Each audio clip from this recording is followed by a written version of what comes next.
E fazendo novas pilhas até desaparecer com a população daquela cidade. Esse é o começo do extermínio do povo judeu. Antes de campo de concentração. Antes de campo de concentração. Mas isso começou a surgir um problema para os alemães. Olha a loucura que foi tudo. Qual o problema? Um soldado que tinha 18, 19, 20 anos, que tinha tido uma lavagem cerebral para acreditar que os judeus Era inferior? eram inferiores, tinham que ser mortos. Uma coisa é você falar isso na teoria. É. Quando ele chegava naquela cidadezinha, juntava aquela população, ia para a beira daquela cova e tinha que dar um tiro numa mulher ou numa criança, Putz. aí ele começava a passar mal. E o pessoal descrevia aquilo. Você dá um tiro a 2 metros, voa sangue para todo lado, um pedaço de cérebro, crianças gritando, as mães chorando. Eles chegaram a matar dessa maneira 700 mil pessoas. Então você imagina, depois de alguns meses, 1 mês, 2 de trabalho assim, esses jovens não estavam aguentando a pressão. Então eles começaram a ter crises emocionais, de chorar, de ter problemas. Os generais, os comandantes, davam cada vez mais vodka para eles aguentarem aquilo. Porque chegava depois de 1 mês, todo dia, matar mulher e criança. Caramba. Não dá, é a mulher e criança, está gritando, está chorando, está implorando para ficar viva. Uma coisa horrível. Aí os alemães começam a ver, olha, matar assim não vai dar certo. Porque tinha 9 milhões de judeus para serem assassinados. E só conseguiram, depois de 1 ano, matar 700 mil. Nossa. Aí começa toda a loucura alemã, toda a loucura, como eu falo nos meus livros, da participação da Alemanha inteira nesse processo. E também eles querem economizar munição, quer economizar... Exatamente, você falou uma coisa certa, a munição é cara em guerra. É. Transportar um exército para matar, gasta gasolina que fazia falta. Exato. Precisava soldado para lutar na guerra. Então toda essa parte começa a atrapalhar a Alemanha. Então eles resolvem testar outras formas de matar. Eles já tinham feito um processo de matança por eutanásia na Alemanha, que era matar alemães que tinham doenças físicas ou mentais. Que o Hitler achava que essas doenças podiam passar de geração para geração. Então, se um alemão tinha uma doença mental, nós temos que matar ele para que o filho dele que seja uma raça pura. Não pode ter doentes aqui. Putz. E esse sistema de eutanásia era feito ou com injeção letal ou com umas pequenas câmaras de gás onde o gás de um motor a diesel sufocava a pessoa. Por injeção, é claro que não dá para matar milhões com injeção. É. Então eles resolvem fazer câmaras de gás maiores para matar esses judeus. Não. Que fizeram de... Oi. Essas doentes. Doentes mentais. É, Então, doentes mentais. começam matando eles assim. É. Aí, para matar os judeus, o que eles fazem? Eles fizeram alguns testes. Pegavam um caminhão-baú, né? Todo mundo sabe o que é o caminhão-baú, jogavam o cano de escapamento. Olha a loucura que é o Holocausto. Quando a gente começa a contar detalhes, você fala, meu, um troço de louco. Jogava o escapamento Nem para animais, dentro do baú. né? Não eram mortos assim. Nada. É. Jogava o cano de escapamento para dentro do caminhão-baú, botava lá 50 a 100 judeus, o que cabia, trancava a porta e o caminhão começava a andar com o motor a diesel jogando o gás para dentro para sufocar os judeus. Bom, o motorista ficava ouvindo as pessoas batendo, gritando, me tira daqui. Tinha caminhão que capotava, porque ele fazia curva e todo mundo caía para um lado, o caminhão capotava. Quando abria, ali era uma coisa horrorosa. E estava gastando óleo diesel. Pô, isso aí não funciona. É. Aí fizeram câmeras paradas. Treblinka, por exemplo, era um campo de extermínio que funcionou perto de Varsóvia, fica a 1 hora de Varsóvia. Treblinka funcionou... Na Polônia, uma cidade da Polônia, Treblinka. Treblinka funcionou pouco mais de 1 ano. 850 mil judeus foram assassinados lá em 10, 11 meses.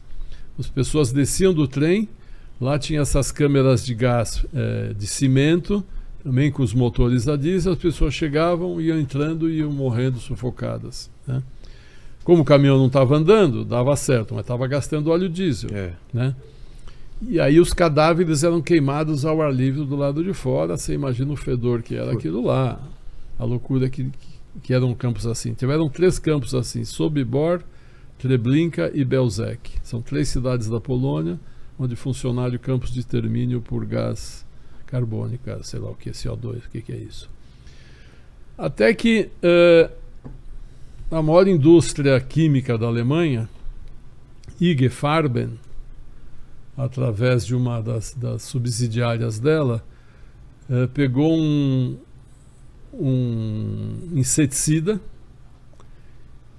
adaptou a fórmula para matar seres humanos. É isso que eu descrevo no meu novo livro, Engenheiro da Morte. Era para matar... Era para matar piolho, para matar pernilongo e tal, esse gás. Chamava Zyklon. Zyklon é ciclone em alemão.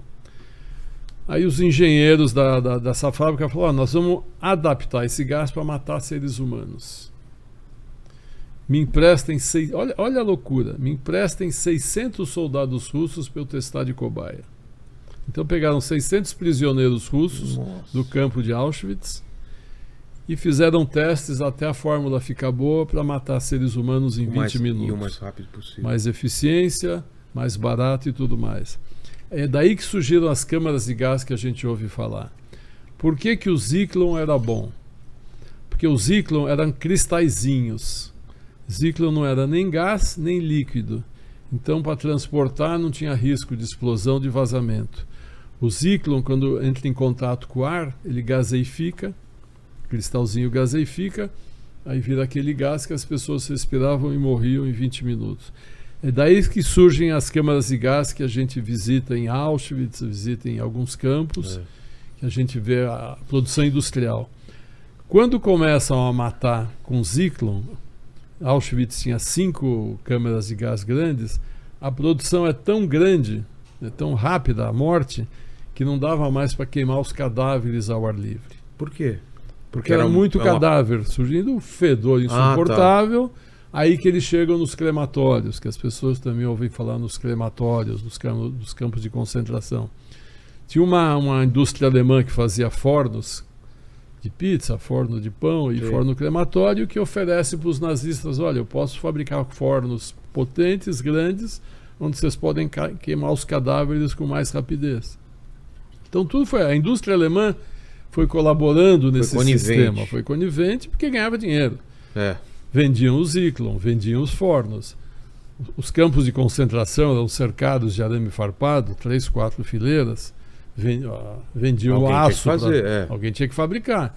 E tudo custava. Claro. Quando um comandante alemão nazista era chamado para fazer um campo de concentração, que o Himmler, que era o chefe da SS que cuidava dessa área, olha, nós vamos na cidade, sei lá, vamos chamar, cidade de Vostochnova, na Polônia, nós vamos fazer um campo de trabalhos forçados de extermínio que vai receber 80 mil pessoas. Aí o comandante chamava um arquiteto, um engenheiro, fazia o projeto, quanto vai precisar de arame farpado, cimento, encanamento, luz, água, assim e tal, quanto vai custar isso aqui? 500 mil marcos. Ele ia no banco alemão, Deutsche Bank, pegava um financiamento de 500 mil marcos para construir o campo. Só que ele tinha que pagar o banco. Como é que ele pagava o banco? Os alemães falavam para os judeus, quando iam para os transportes: vocês só podem levar uma mala, coloque o que vocês têm de maior valor. Aí o cara botava uma joia, um castiçal de prata, o casaco de pele, o que ele tivesse, e levava. Quando os trens paravam nas estações dos campos e os judeus embarcavam, eles diziam: você escreve na mala o seu nome, a cidade que você veio, que depois você vai, na barraca, você vai receber sua mala como se fosse um hotel. Sim. O cara era morto, virava escravo, a mala ia para um outro lugar, roubavam tudo que tinha naquela mala. Era separado o que era joia, o que era não sei o que e tal. E levado para a Alemanha, os sapatos, as roupas eram reformadas e vendidos na Alemanha para os alemães usarem. As joias de ouro eram derretidas porque precisavam de ouro para financiar a guerra. Os judeus, depois que morriam, arrancavam os dentes de ouro para transformar em barras de ouro. Os cabelos, você visitou Auschwitz, você viu os cabelos, você viu os óculos, você viu os sapatos, você viu toneladas e toneladas.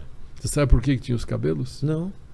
Então, quando Quando os soviéticos libertaram Auschwitz em 27 de janeiro, abriram aqueles barracões e caíram toneladas e toneladas de cabelo humano. Também os soviéticos não entendiam também o que era aquilo. Aí descobriram que era dos prisioneiros que iam chegando. O cabelo era usado como material térmico de submarino. O submarino era forrado com isso para o material térmico e para estofamento de tanques de guerra e de aviões de guerra.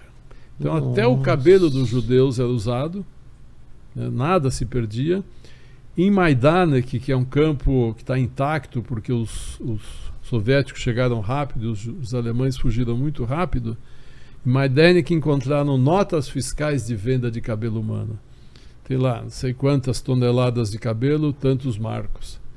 Porque era vendido como uma mercadoria. Que absurdo. Isso é o holocausto que as pessoas não têm ideia. Por isso que a gente fala hoje... Tem gente falando que não foi bem assim, não aconteceu. Quem fala que não, estudou para saber a verdade para poder inventar mentira. Então a gente sabe que... Agora, o que espanta, o que assusta, é que a coisa foi feita de uma maneira tão industrial, tão organizada, tão fria. Por isso que a gente fala que não pode comparar o Holocausto com nada. Você não pode comparar o Holocausto com nenhum outro tipo de massacre. Porque não tinham a mínima genocídio, porque nada foi feito de defesa assim. E não sabiam, né? Alguns sabiam, a maioria não sabia. Eu vou falar da minha experiência, Márcio.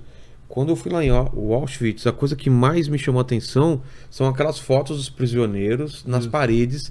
Eles não estão aterrorizados, não estão tristes. Aí eu perguntei e falaram que aquela foto era tirada logo quando ele chegava, né? Sim. Então eles não sabiam nada do que ia acontecer lá. Então, ou tinham ideia. É que assim, Auschwitz começou também como um campo de prisioneiros políticos poloneses. Aquelas fotos que você vê, a grande maioria não são de judeus. Não? Não, são de ou prisioneiros políticos ou da nobreza polonesa, que era os nazistas. Até sorrindo, né? Porque eles acharam que estão indo para uma prisão. Auschwitz ainda aquela parte que você viu de tijolo, quer dizer, não eram ainda campos de extermínio, não era campo de trabalhos forçados como vira depois. O alemão, todos aqueles caras quando chegavam, eles eram fichados que nem numa delegacia. Foto de frente, de perfil com número, tá certo? Quando os judeus começam a chegar em Auschwitz, e aí numa quantidade de centenas de milhares, não dá mais tempo de fotografar, por isso que eles começam a tatuar em Auschwitz as pessoas. Auschwitz foi o único campo que tatuava as pessoas, porque como não dava tempo de fotografar e registrar como era antes, eles tatuam o número da pessoa no braço, no uniforme recebia um número, e a pessoa deixava de ser uma pessoa, passava a ser um número. O prisioneiro tinha que saber que ele não era mais Gabriel Waldman, ele era 87352. Ele passava a ser um número. E se ele ia levado para outros campos, que às vezes ele virava escravo em vários campos, era o prisioneiro do número tal que é levado para os campos. Entendi. Só que eu visitei vários desses campos, existem arquivos, você chega num campo na Áustria, de um cara que foi preso na Polônia, um húngaro que foi preso na Polônia, num campo que ele acabou num campo da Áustria, tem uma ficha dele, fulano de tal, número tal, nascido aqui, cor dos olhos, altura, peso. Tem a ficha dos caras. É uma loucura. Eu vou pedir pro Paquito você achar fotos de Auschwitz. Vai colocando enquanto a gente conversa. Então, esses trens saíam de várias cidades e eles eram colocados lá, assim, amontoado também. Eram vagões de gado. E eram homens em um, mulheres em outro, ou era tudo misturado? Tudo junto. Em geral, eram sempre vagões de gado, não era trem de transporte de pessoas, vagão vazio de gado. E eu conheci vários sobreviventes que estiveram nesses transportes. Assim, se coubesse 50 pessoas num vagão, eles tacavam 150, porque tinha que economizar no transporte. As pessoas contam que ficavam apertadas, esmagadas, difícil respirar, fazia as necessidades de pé, não tinha comida, não tinha água. Parecia um sardinha em lata. Eles contam que se o cara levantasse o braço não conseguia abaixar de tão apertado que era. Era comum uma grande quantidade morrer no caminho, Porque às vezes a viagem podia levar 3 dias, como podia levar uma semana, como podia levar mais tempo, porque o trilho foi bombardeado e tinha que consertar. Então conforme às vezes o trem ia parando e alguma estação para alguma coisa, abriam-se os vagões, jogavam os cadáveres fora, fechava e as pessoas continuavam. O transporte, eles também falam que era uma coisa horrorosa, os transportes. Aí quando a pessoa... mas tudo isso foi planejado pelos alemães, porque quando eles pegam as pessoas numa cidade, uma pessoa de classe média, que tinha uma casa, comida na mesa, tudo funcionando, você já bota num trem dessa maneira, o cara já entra, o que está acontecendo? 4 dias depois, o vagão abre, ele com fome, com sede, acabado, todo mundo gritando, para fora, cachorro latindo, tiros, onde é que eu tô? E o cara já fica apavorado, já fica sem saber o que fazer e obedece às ordens. Porque tudo isso era feito para que não tivesse revolta, não tivesse motim. A pessoa já chegava ali, meu Deus, onde eu estou? No inferno? O que aconteceu? Ontem eu estava na minha casa, hoje eu estou no inferno? O que aconteceu? Né?